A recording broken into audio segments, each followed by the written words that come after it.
ऐसा कोई विवाद नहीं था, मगर विवाद जो है ज़मीन को लेकर के, जो कि कुछ आबादी है और कुछ बाग है, उसको लेकर के हमारा उनका मैटर हुआ।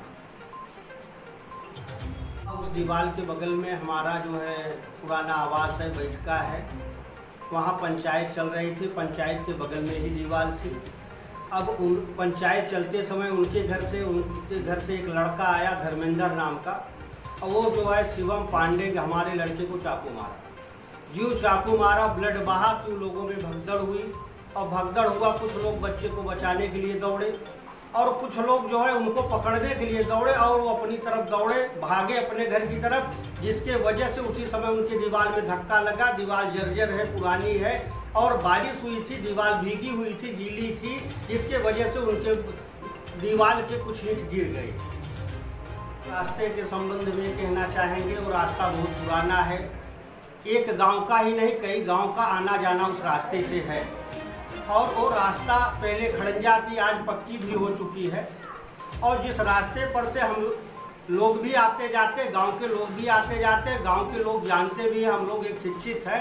एक शिक्षित होकर के किसी के साथ अभद्रता हम नहीं कर सकते, क्योंकि हम पहले भी जानते किसी का रास्ता हम नहीं रोक सकते, या रास्ते में आते जाते हम किसी को अभद्र नहीं बोल सकते। बगल से होते हुए वही रोड आगे ग्राम सभा मिदूरा में जाता है, जहाँ की हमारा छोटा भाई अनिल पांडे पढ़ाता है, प्राइमरी का मास्टर है। अब उनके यहाँ आए दिन जो है या तो भाड़े के या तो उनके संबंधी तमाम ऐसे लोग वहाँ 8, 10, 15 के ग्रुप में बैठे रहते हैं, जो कि जोर जोर में अभद्रता भरी गालियाँ और तमाम तरह से हम 376 में फंसा देंगे, जेल में सड़ा देंगे, तमाम तरह की वार्ता करते हैं। इतनी जोरों में करते हैं कि उस समय अगर कहीं वो एक्सीलेटर आगे बढ़ा करके पास न निकाले गाड़ी, तो शायद है कि वो लोग जो है ईंट पत्थर से भी चला सकते हैं। हाँ, ये बात है। वो 30 लाख रुपए के जो हमें आरोप लगाते हैं, वो एक तरह से पहले भी दबंग है, क्योंकि अगर देखा जाए तो कानूनन सरकार की तमाम ऐसी ज़मीन भी है जो इन्होंने जोत लिया है। जैसे चकरोड आप ले लीजिए, चकमार्ग ले लीजिए, तमाम तरह की सरकारी ज़मीन तो जोत ही लिए है। इसके बाद दबंग हमें दिखाते, जबकि वो आए दिन यही बोलते हैं 30 लाख रुपए उन्होंने निकाला है हम लोगों को, हमारे परिवार को, हमारे जान माल को नुकसान पहुंचाने के लिए। और यही नहीं, उन्होंने जब हमारे लड़के को चाकू मारा, उस समय मैं दौड़ा, मेरे आंख में उन्होंने मार दिया। और बार बार वो यही कहते हैं कि हम तुम लोगों को फंसा देंगे। और वो खुद गांव में रिकॉर्डिंग हमारे ही परिवार में बैठ करके पहले प्रेम बनाए, प्रेम बनाने के बाद रिकॉर्डिंग किए और हमारे ही रिश्तेदार को सुनाए उस दिन जिस दिन हमारी इनका विवाद हुआ। और इस तरह के जालसाजी सारा दिन खाली होने के कारण गांव में सिर्फ हम लोगों के साथ जालसाजी की जा रही है। भी हमारा इनका विवाद हुआ था, हमारी इनकी पैतृक कुछ बंटवारा हो गया था। पैतृक बंटवारा में हमारा वहाँ कच्चा मकान था, जिस कच्चा मकान में हमारा शादी हुआ, हमारे बच्चे पैदा हुए। आज जब वो मकान जर्जर हुआ, मकान गिर गया, इसके बाद हम लोग अपने बगल में 85 नंबर चक में मकान बना लिए। वो ज़मीन कुछ समय के लिए खाली हुआ, तो ये हमारे पड़ोसी जो है विवाद करने लगे, बोले नहीं यहाँ तो आपका मकान नहीं था, ये ज़मीन मेरा है। ये सारी बातों को देखते हुए एक दिन आकर के बड़ी माँ मेरी वहाँ साफ सफाई कर रही थी और वो उनके ऊपर अटैक किया। अब हम लोग उस पुरानी आबादी से दूर होने के कारण उनका जब हल्ला गुल्ला हुआ, हम लोग भी दौड़ के मौके पे गए, तो उस मौके पर हम लोगों ने बड़ी माँ को अपने बचाए।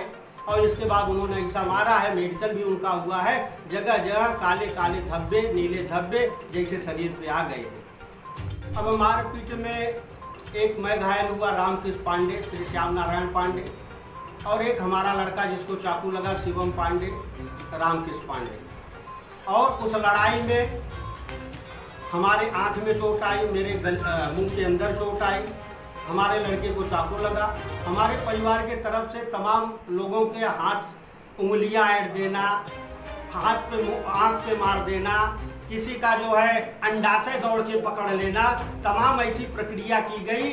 और तमाम ऐसे अड्डेबाजी और धारदार हथियार लेके दौड़े कि लोग जान से मार दे। जो है इसके पहले जो कि हमारा उनका विवाद हुआ था मकान के लिए, ज़मीन के लिए, जो हमारा पुराना आबादी था, उसमें जो विवाद हुआ, विवाद जो है परदाहा में जो है इसके बाद मेडिकल हटिया थाना से जा करके साथ में वहाँ जो है कराए। फिर वहाँ से जो है मेडिकल हो गया। मेडिकल होने के बाद वहाँ से थाने में हमारा भी उनका भी एनसीआर कराया गया।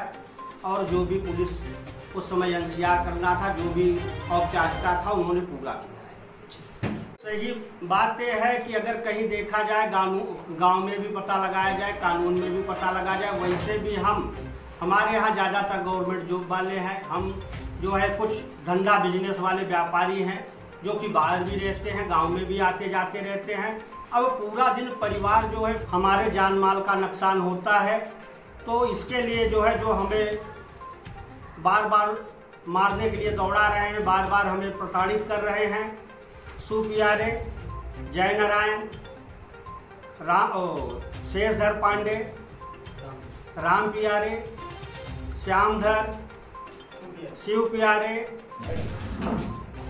हमारे पटदार हैं। उन्होंने 13 जून को झगड़ा किए, मार किए, लाठी डंडा चलाए।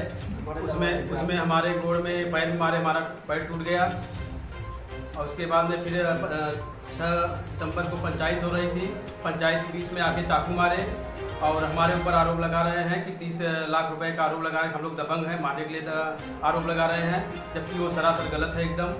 और जबकि वो हमारे ऊपर आरोप लगा, खुद 2 बीघा बेच कर हम लोग को मारने के लिए वो कर रहे हैं, समाज में टहल के। हाँ, मैं राधे श्याम यादव मिलूरा। ये सराय तिवारी प्रोग्राम सभा का मैटर है। यहाँ दबंगई होती है आए दिन परेशानियाँ झेलना सबको पड़ रहा है, पूरे गांव को। यहाँ जब पंचायत बुलाया जाता है तो पंचायत को लोग मानते नहीं हैं और बाद में वो लोग विवाद करते हैं, मीडिया के सामने बुला के बोलते हैं जो है कि मेरी गलती नहीं, उनकी गलती है जो है। और सिर्फ 30 लाख रुपए जो बता रहे हैं सरासर गलत है, ऐसा कुछ मैटर नहीं है। का नाम दीनानाथ पांडे, जो 30 लाख रुपए का आरोप लगाया जाता रहा है वो फर्जी हुआ था। तो हम वहाँ सड़क पर सराय, जब विवाद खत्म हो गया तो वहाँ गए। ये हुआ कि चाकू मार दिए हैं, मौके पर वहाँ पर नहीं थे, तो वही लोग हैं। कैसे सिद्ध होगा? फिर आप उसका जाँच करा लीजिए, वो लोग क्या दबंग है क्या नहीं, ऑटोमेटिक पता चल जाएगा। जब मेरे सुबह गए थे, मैदान से आया तो पप्पू ने पांडे ने बोले प्रधान जी पंचायत हमारे दरवाजे पर आइए। तो मैंने कहा चलो भाई मैं आएंगे। आने पर यहाँ 5 लोग जुटे थे, 5 लोग जुटे थे। उसके बाद बातचीत कुछ नहीं हुआ। लल्ले पानी ने गाली क्यों दिया? पंच समझते वो बात को निर्णय करके गाली क्यों इसने दिया? गाली देने पर लफड़ा हुआ है, लफड़ा स्वयं किया है।